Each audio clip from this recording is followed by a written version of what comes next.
I came from the mud. There's dirt on my hands. Welcome to Build an Iconic Life podcast. I'm your host, Chris Whitehead, and this podcast is dedicated to help you build a life with zero regrets by focusing on how you have everything you need to stand up, stand out, and live life on your terms. Let's dive right in. The more mental work we were doing, you can't get into mental work without changing yourself. That's the whole point, is to change yourself. But it's kind of like, it's funny, is I've been starting to kind of realize, you start boiling down what success looks like to you, and you're like, I don't need the jets. I don't need this. Like, this is like my needs are actually a lot smaller than I thought they were. Like, it's so much easier to just like, I need to just get out and like work with people. Like that's it. That's all I need to eat. I need to work with people. That's it. I'm good. Robin still, because we've had some amazing experiences. I'm sure Lou has with you too. And she still wants to do some of that stuff. But for me, man, when I see someone, and it's usually a spouse, so someone will join Iconic and they're into it. Mm-hmm. We have meetings at our house every week now. We're right now we're going through laws of manifestation, like how to raise your vibration, your energy. Mm-hmm. And it's when the spouse ends up coming with them, and I see that he's like, I work a government job, and you just see he's kind of giving up on himself a little bit. And then all of a sudden he leans in.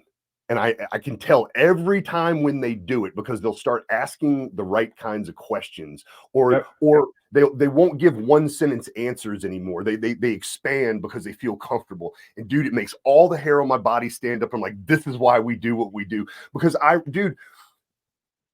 I remember growing up being an acolyte. I remember reading Latin. I remember singing. I remember at 12 years old getting a gold necklace because I was baptized. And I remember at 22 when I was in Greensboro, North Carolina, and I bent my knee down outside by my car after going to an Amway convention on Sunday and giving my life personally to Christ, bending my knee by my car and saying, I know I just made an emotional decision. Please don't ever let go of me, because I know I'll let go of you. Mm-hmm. Bro, that was the beginning of real personal development for me. Yeah. That was the beginning of starting to take life seriously, and at the same time realizing that I only can control what I can control, and the rest of it's been a humbling lesson of that exact thing.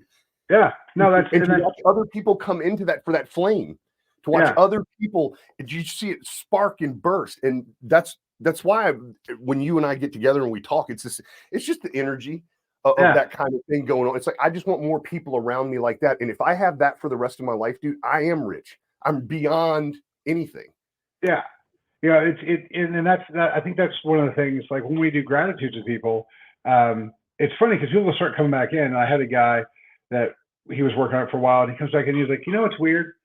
He's like, I get a new car every 2 years. And he's like, and every about 6 months after getting a new car, I start looking for my next one.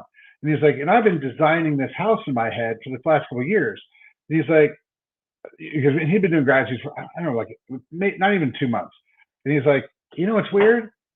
He's like, I'm not looking for a new car. He's like, and I've quit building this house. And I was like, why do you think that is? He was like, because I'm content with what I have. He's like, I started realizing, because again, when I make people do these gratitudes, it's not the morning and the night piece. Yeah. It's the unconscious looking for all the things you're grateful for. And so all day long, you're like, oh, I got my tea. I really like my tea. I'm glad I'm going to put this as one of my gratitudes. So you're looking for things to be grateful for. And so throughout the whole day, you find all these things. And all of a sudden, since you shifted your mind unconsciously to look for things you're happy about, all of a sudden, you're happy with a lot of the stuff that's in your life. As you start to do that, you're like, I don't need the this or the that, or like, I have the things I need. But the great thing about that is that when you start with, what I've noticed with me is when you start losing the material stuff, you start kind of focusing on the stuff that really does matter. You're like, the relationship with my wife, the relationship with my kids, like how I do what I do, the things that I do that make me the happiest, I'm going to lean into those things, because now I'm looking at it. I'm like, hey, during my day, when I do when I adjust somebody, like I will always do that, no matter how it's my loss leader financially, but I love doing it. It's my like I do it in the airport. Like anytime someone will be like, "Hey, will you?" I'm like, "Yes, I will," because I just love doing it. Like I was at a play, and like somebody was like, "Can you fix this? I have a headache." And I was like, "Sure." And then like everybody else in the row, so I was like, "Okay," they're all friends of mine, so I did all of them. But yeah, it's just I love doing it. But the things that I really really enjoy is when you sit down with somebody and you can sit there and work through something with them, and they'll go, "Oh, I didn't see that. I didn't understand that." And you can watch them start to kind of, like you said, all of a sudden they get this realization of how life really works and how things around them they didn't notice them, and now they're there and they're like, oh, like I now notice that when I speak to my wife and she speaks back to me, I can change the way I talk to her, and it always changes the response she gives me.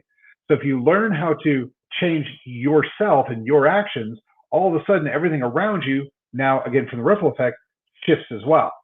And so if you can start realizing, oh, the reason that my wife and I are butting heads is because something small, like she's an auditory learner and I'm kinesthetic, and so I try to show her things, but I need to tell her things because that's the way she receives the information. I got to change the way I do stuff so that I can communicate better to her, so that we have a stronger relationship. As soon as they start to understand that, that's great. But I always tell people, like, when you start working on mental work, you have to understand, once you see something, that's it. Like once you grasp it, once you understand, like the whole world shifts. Like, and it's never going back. Like once you start understanding, like, oh, this person's not angry, they're hurting. Like all of a sudden, like, because you get like, oh, you're angry with me, and you get all defensive. But when you're like, oh, you're hurting, it goes from like, I got to defend myself to I have to help you. And it radically changes the way that you do any type of interaction with anybody. And as soon as you start doing that, I tell people, like, you're not coming back. Like, you're not going to start being defensive again. Yeah. And when you start getting angry and you're like, hold on, because I tell people, like, anger is not a real emotion. And like, what happens is that you've neglected something in your life and you need to go back and deal with that. And then once you do that, like the other day, like the last time I was angry was I was at a thing and it was supposed to start at 7 and it didn't start till 8. And I was starting to get angry, and I realized I'm not mad. I'm failing as a father because I was supposed to be home at 8:45 to put my kids down. And I'm not going to be able to do that. And so then I got a hold of my mom. My mom went over and took care of the kids so they wouldn't be scared. And now I was fine. I wasn't angry anymore because, again, I wasn't angry. There was something else underneath it that was causing the problem. And as soon as I can find those things and alleviate them, everything's great. And so it's that type of stuff. Like, I'm angry all the time. Like, there's stuff you're not dealing with yet. So, and especially for guys. So I got two things. Guys tend to think they only have two emotions, and it's angry and sex, or kind of the angry and horny.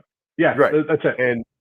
And what I've learned, and maybe it'll help some people that are listening to this. I came into it through something called Al-Anon, learning about emotions, and what I learned was HALT.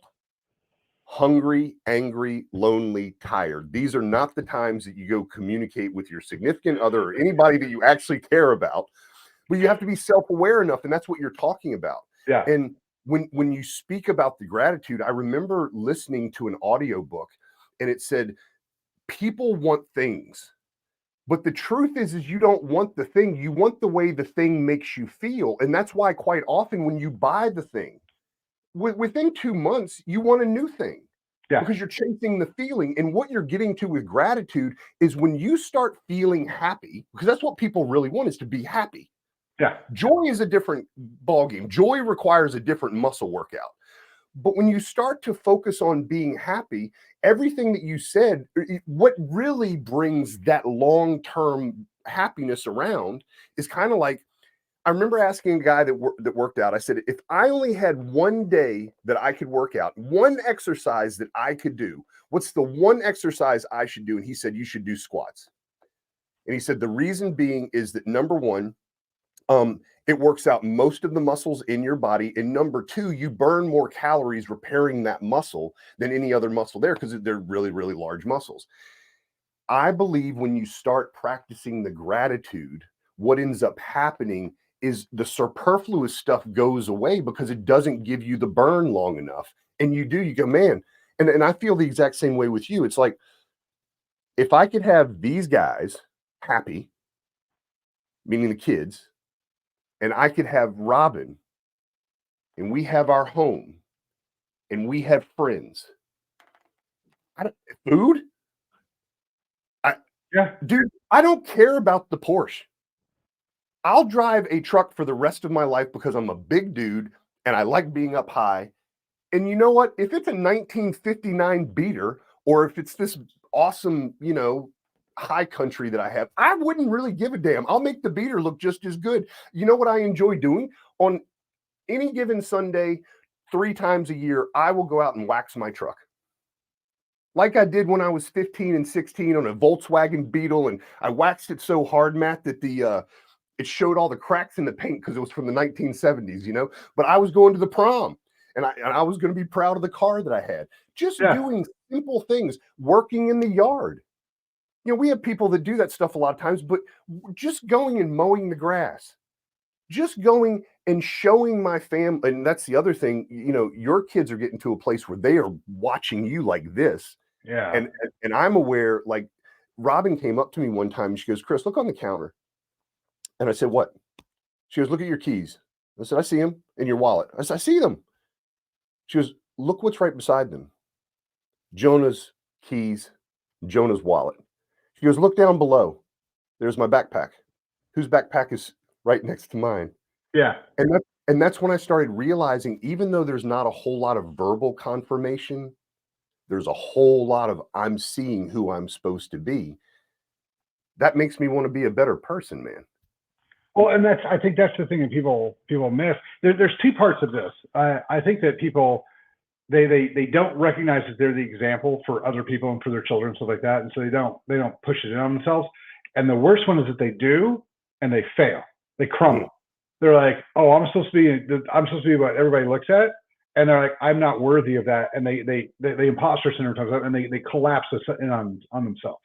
I kind of went the other way. When I started realizing that, I was the example for my kids, and I was the example for the things I was setting. It's like, okay, well, then I need to go the other way. I need to maximize all the stuff. I need to show my kids that doing the hard things, that you can do the hard. You can decide to suck it up. You can decide to do 7-day fast. You can decide to, I have these goals, and there's hard things to get there, but I don't care. I'm going to do the hard things. And it's funny because, like, I've been working with my kids, and so we were out on this Smoky Mountains trip, and Zane was doing some stuff, and one of his teachers was there with us, and we're talking, and he's like, "Well, that's hard." And I go, "Where does growth live?" And he's like, "In pain." And I was like, "That's right." And I go, "It always gonna be uncomfortable. Growing is always gonna be uncomfortable." And he was like, "All right." And he's like, "Fine, I'll do it." And it was funny because, like, the look on the teacher's face when he was like, "All right, I'll do it," she was just kind of like, she was shocked. It's this like 2-minute conversation where he's like, "Okay, I'll guess." I convinced him to do the thing. And I was like, that wasn't a 2-minute conversation. That has taken me 3 years of, this is how the way goes. This is how it goes. This is how it goes, over and over and over again. Because, both my kids have too much me in them. My oldest is very much me. And so, like, it's funny because my oldest will do stuff, and I look at him and I just kind of shake my head, and he's like, "What?" And I'm like, "Nothing. I need to call my dad and apologize." And he's like, "For what?" And I was like, "For being you." Because I was you for 20 years. So, like, it's hard. But no, that's that's one of those deals where, when you don't realize things like that, or you don't realize the situation you're in, because you just haven't been taught, you haven't decided to look around.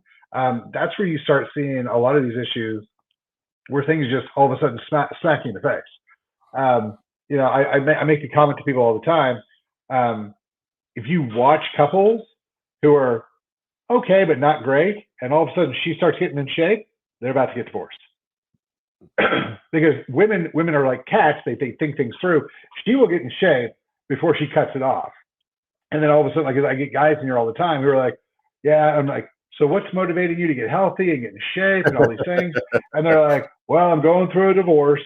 And I'm like, "Oh, all right. That makes sense." So it is a lot of times that, because they don't recognize what's going on, that's what happens. And what's always funny is that we can get them back in shape and everything. It's great.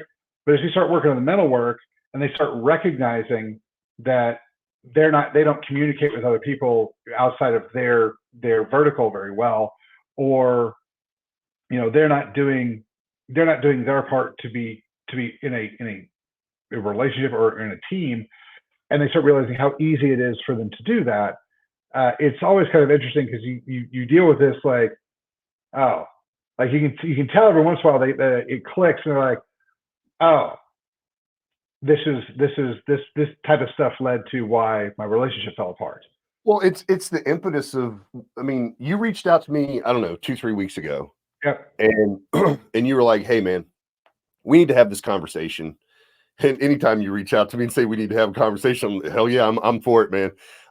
But when we got on the phone briefly and you started describing it, I was like, absolutely, we need to have this conversation because in some ways I was a victim of this exact experience back in 2008, 2009. And a lot of it came from lack of awareness, not lack of effort, but effort in the wrong areas. Yeah. And that's what you said. Like, we just need to possibly educate some people on what could be coming and what they can do. Because here's the thing. What if the guy had taken the hints? Because I promise his wife probably somehow, some way was like, gosh, you used to be, do you remember when I could see the veins in your arms? Or I remember, they'll drop, Robin did it for me. But dude, it wasn't until I went and started hanging around people that were highly successful that also were in great shape. And I looked at the photos on Facebook and I'm like, who's the fat guy? And I'm like, oh, I'm the fat guy. Yeah. But I started making it happen. And what's really cool about a good spouse, I think, is they dovetail. So as soon as I started working out, well, guess what? Robin's coming with me to the gym. The next thing you know, Jonah and Kayla are coming to the gym. If Spencer had been around, he'd been coming to the gym. He was working out in North Carolina. And the conversation that needed to be had is, what does it look like for people that are together? We're coming into some financial times that might be hard on people. And we want to see people not do the Facebook hookup, divorce, find somebody new game. We want them to, because dude, money and time, if anybody has not gone through it, I highly recommend never, ever go through a divorce. It harms a lot of things. But simple things that you told me, date nights. Yeah. Little teeny things to keep the workout going inside of the relationship so that when times get hard, people don't crumble. What do you want to say about that, man? So the date night thing is real important, because what you're trying to do is you're trying to get back to communicating the way that just the two of you are. So, you can talk about the kids, you can talk about work, you can talk about this stuff another time. Sit and talk about things that are interesting to you. Like when you go on a date, the first date is always an interview, right? What interests you? What's going on with you? Like, tell me about your family. Tell me about you. Like, when you're there, when on these date nights with your spouse, be like, what's been going on? Like, we're both so busy. What's going on in your head? Have you read any good books? What did you think about that book? Why did you like it? Like go through those things. Like, don't talk about the stuff that you see every day. Talk about the stuff that you guys haven't done. Talk about the stuff like, hey, didn't we talk about going on this trip? Didn't we talk about doing this thing? Like those type of things. Like, talk about the things that, why you guys are together, why you're in common. And the thing, that's gonna be a big piece. The communication is super important though. And so what happens, I think what you mentioned about how the women drop hints all the time is phenomenal, because this is the way, and every man bitches about this, and we should to a degree. They're like, just tell me. Don't give me hints. Just tell me. Right. Like, if I'm fat, I'm like, hey, I love you, but you're fat. Stop eating the candy. Thank you. That's helpful. Being like, look at this guy. He's not fat. Look at, this is a picture of you when you weren't fat. You're like, yeah, okay. Like, tell me. But the thing is that that's how they're communicating. Yes. And so if we can sit down and be like, look, let's have the conversation about how communication function works. Like, how do you communicate with yourself? How do you communicate with other people? Because if you start to understand when someone says this to you, this is what it means. And just like, when we talk a lot about the subconscious, the unconscious realization, it's kind of like if you've ever thought about buying a car, and like I use this example a lot, the blue Corvette. Like you're like, I'm thinking about getting a blue Corvette. You really start thinking about it, and then you start driving around, and all you see is blue Corvettes everywhere, right? And you're like, man, where are all these blue Corvettes coming from? They were always there. You just weren't attuned to look for them. Yeah. Well, if you start getting attuned to, I'm looking for speech patterns. I'm looking for things that she says that are a little bit off. Like, oh, hey, here's a picture of you when you were thin. You haven't shown me a picture of me in a long time. Why are you showing me this picture, right? Like little things, you can start picking up on the communication she's giving you. And so same thing with men to women. We can start figuring out, oh, when you said this is what it meant. And there's been several times where I've said something to Lou, and I've stopped and said, this is what I meant by that. And I'm like, this is the emotion I meant by that. Like, this is the actual thing. Because I realized I did not communicate that to her in a way that is going to get it across. And one of the things I talk to people all the time about is there's a lot of problems in your life that are your fault, and you should be happy about that. Because anything that's your fault, you can change. Yep. Right. You can do something about it. If it's not your fault, if it's Ted's fault, you can either beg him to do it or hit him with a stick, but he's still got to do it. And so I always tell people, when you say something to anybody, when you communicate, it is your job to position that information in a way where the person receiving it is going to get it the very best. If you need to write it down so that people can read it because they're very, very visual, do that. If you need to become that thing so they can see it, do that. It gets down to the point of how important is this communication that you're trying to send to the person? And if you're like, well, I don't want to get divorced, well, it's pretty important. If it's like, I need to show my kids that this is possible, where it's pretty important then. So do the thing, like convert it into writing, say it properly, say it differently. Like your job is to communicate that information to the other person. And so the problem we get into with women is that they don't understand how simple creatures we are. I know. And so they're like, no, you should get this. I'm not going to argue. I probably should, but I'm not gonna. And so just, I need you to love me enough to understand my shortfallings and give me the information in a way that I can accept it. And a lot of times people are like, well, if I just tell him he's fat, he's gonna be mad. Maybe, but if you wait 6 months and then you explode because you've been worried about me being fat for 6 months, or it's been bothering you for 6 months, I'm gonna be more pissed. So just tell me now in a way I can understand it. But what really starts to get into this, and the reason I wanted to reach out was because all these little things are little cracks. And you should lose some weight, or you're talking like this, or you're doing these things, or these little things that irritate me just a little bit are cracks. And if you put more pressure on it, it breaks. And what's coming up, and the reason why inflation is such a big problem is because you can be making, let's say I'm just easy numbers. You make $100,000 a year, and that has sustained the lifestyle that you guys are happy with, that they're comfortable with for years.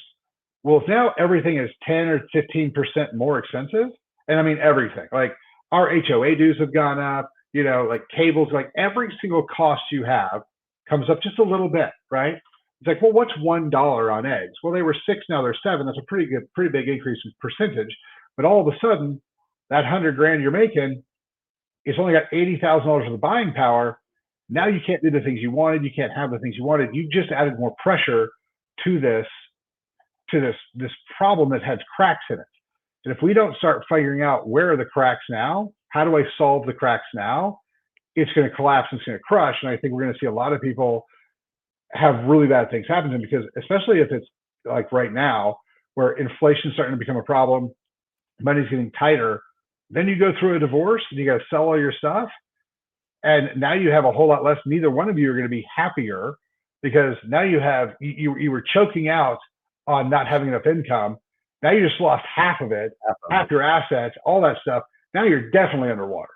And so now you're definitely going to have problems. So, that's the thing that I see coming, and I see it coming for a lot of people.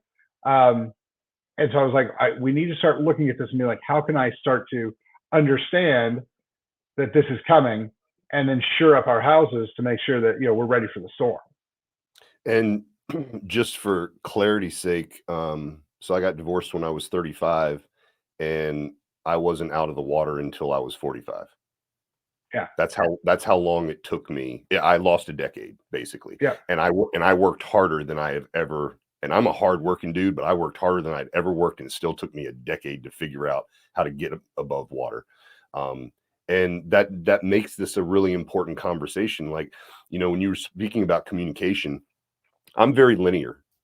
I'm also, I own a construction company, so it makes sense that I would go foundation, and then we're going to do the framing, and then we eventually put the roof on. I'm very linear in how I communicate with people. Everything, and I like things to be brought down to singularities. Like I need the basic point. I don't need all this.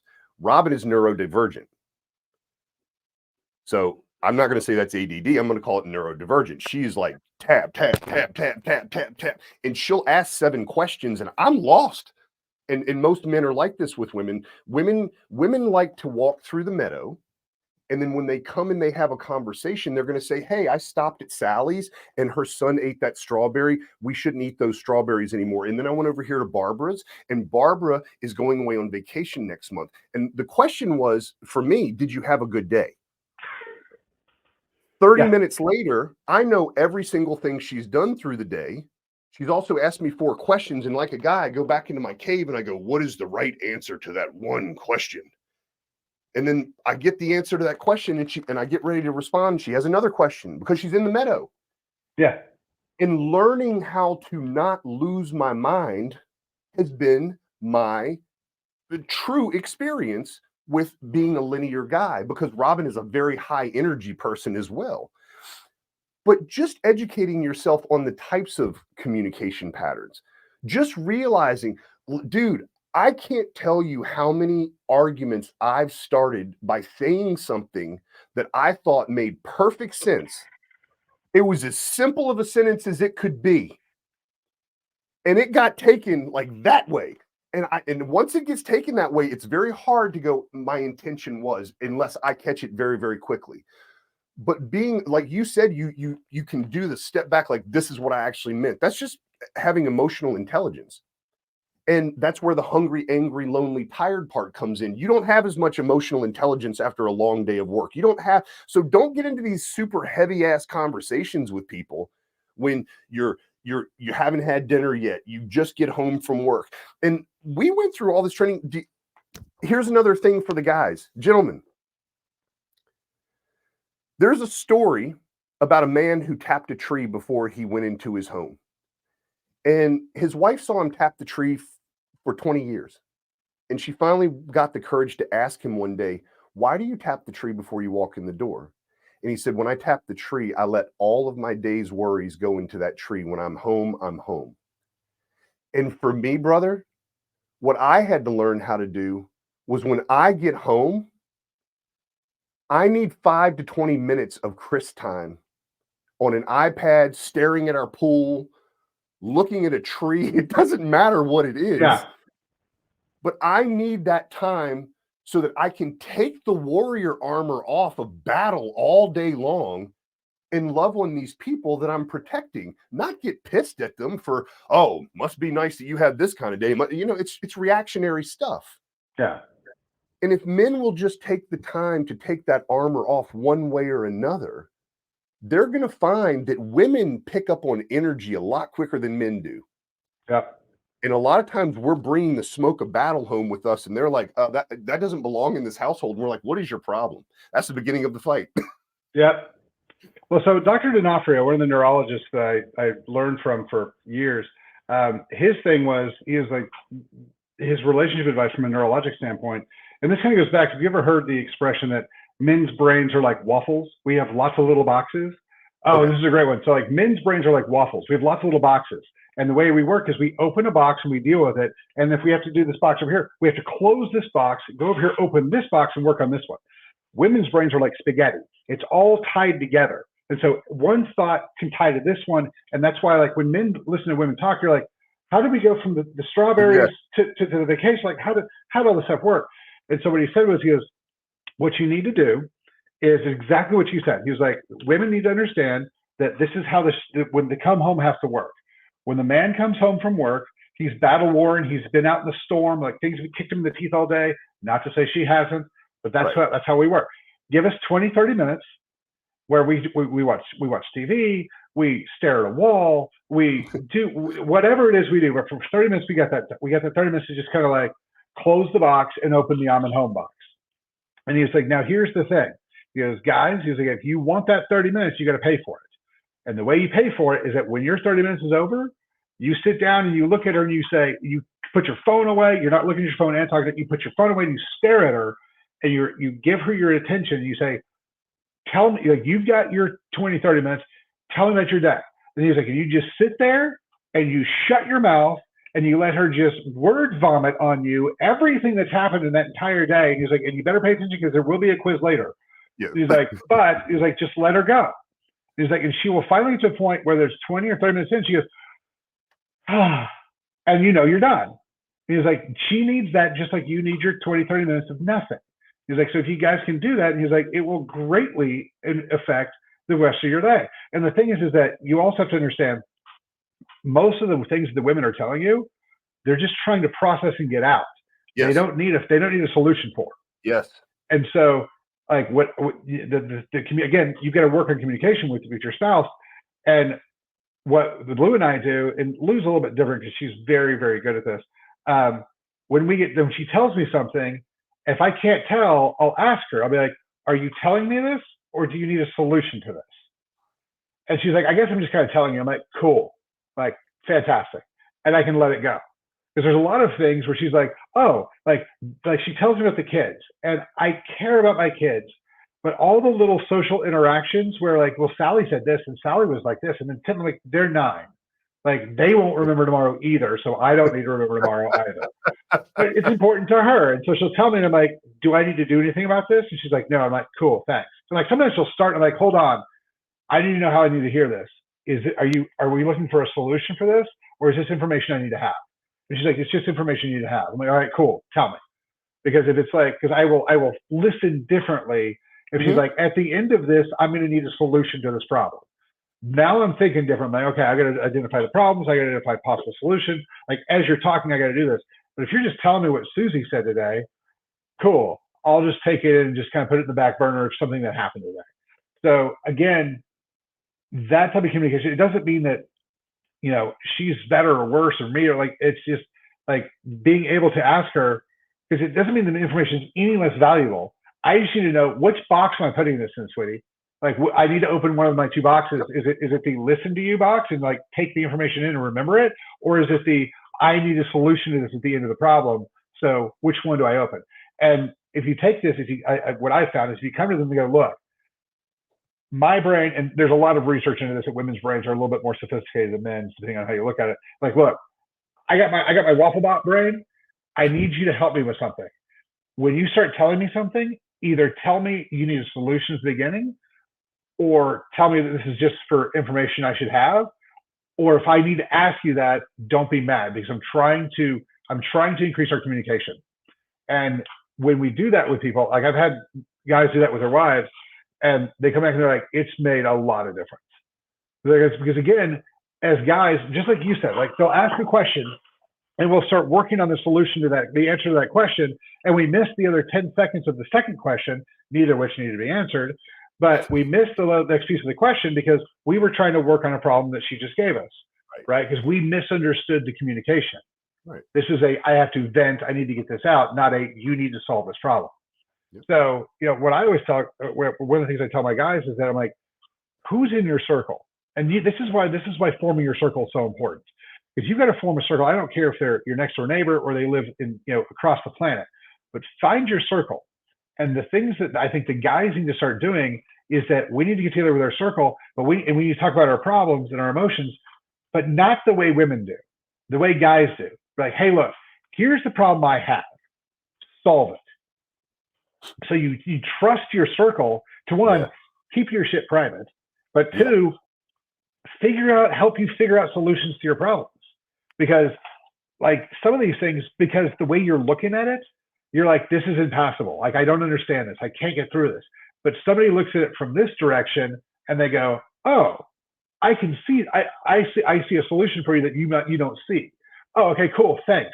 Like, we can go through this. It's kind of like you're sitting in the driver's seat, they're in the passenger seat, and you pull up to a weird intersection you can't see. You'll be like, Yeah. hey, tell me if there's anybody coming.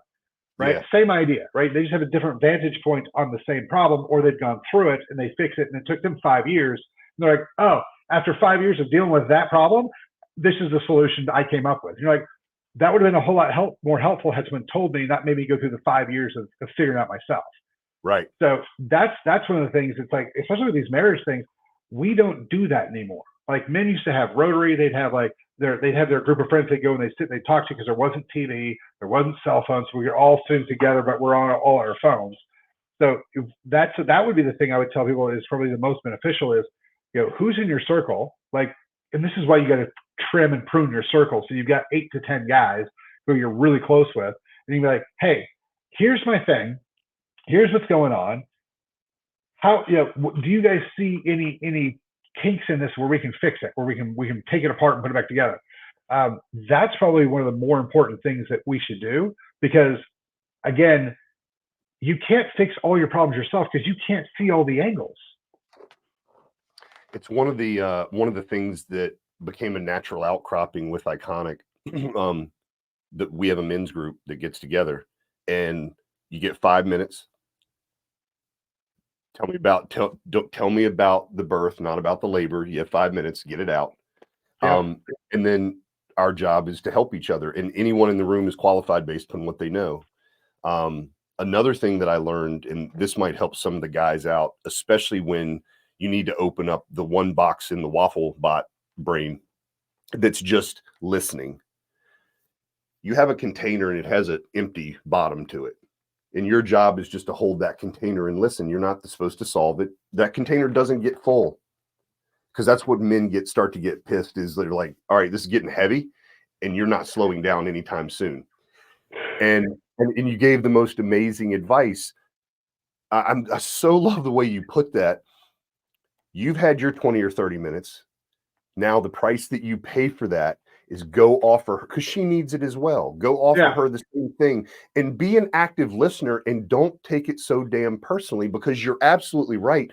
9 times out of 10, they don't need a solution. They just need to throw the mud against the wall, see what falls down and what picture's showing up. They're processing. And Robin's told me that so many times, even when I started to get kind of like, I can't take it. Oh, that's a lot of energy. And she goes, Chris, I don't need you to do anything. I'm processing right now, I guess. And I go, oh, okay. And it's cool. I think listening for that sigh. Yeah. What Robin goes from this to this. Yep. That's her sigh. And then there's one more thing. Oh, 2 things that I want to say. I came from the mud. There's dirt on my hands. Strong like a tree. There's roots where I stand. Hey friend, if you enjoyed listening to this podcast, please leave a review and subscribe to catch future casts. If you really enjoyed this episode, make sure you share it so others can benefit from it as well. I'll see you in the trenches. Try to catch me howling at the moon.